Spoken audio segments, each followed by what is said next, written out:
Paalala po sa publiko, mag-ingat sa mga taong nakikilala lang sa Facebook o online.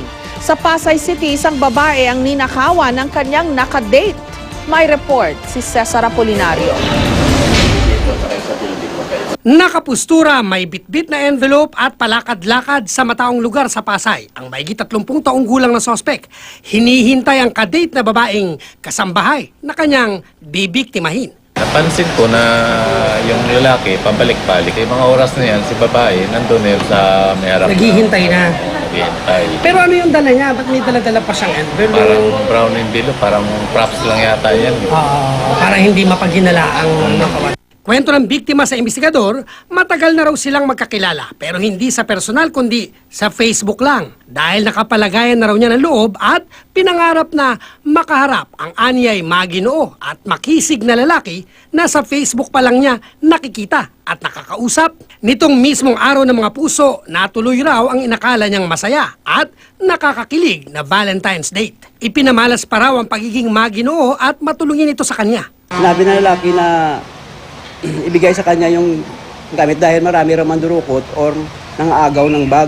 Kaya napapayag yung babae na ibigay sa lalaki yung mga gamit niya. Nag-usap muna sila sa isang fast food restaurant. Makikitang bit-bit na ng sospek ang bag ng biktima. Hanggang paglabas dito, saka magka-HHWW o holding hands while walking papasok sa isang motel. Habang nasa counter, paglingon ng biktima, wala na ang lalaki sa tabi niya. Naghintay pa siya ng 1 oras sa loob ng motel pero di na ito bumalik. Maging ang bitbit niyang bag na may lamang cellphone, pera at mahalagang gamit, tinangay ng sospek. Kaya luhaan siyang nagreklamo sa Pulis Pasay para humingi ng saklolo. Parang sabi ng babae, na-hypnotize siya na hindi naman sindihan na napasama sa doon sa lalaki. Nga kakilala niya lang na first time niya na mamit. Tumanggi namang humarap sa kamera ang biktima sa pakikipag-usap ng GMA News. Hindi lang ito ang unang pangyayari na nag-eyeball dito sa Pasay ang sospek at biktima na sa Facebook lang nagkakilala. Bago mag-Valentine's Day, 2 insidente na pareho ang modus o estilo na ginagawang pagnanakaw. Kaya payo ng pulisya, yung social media maganda yon.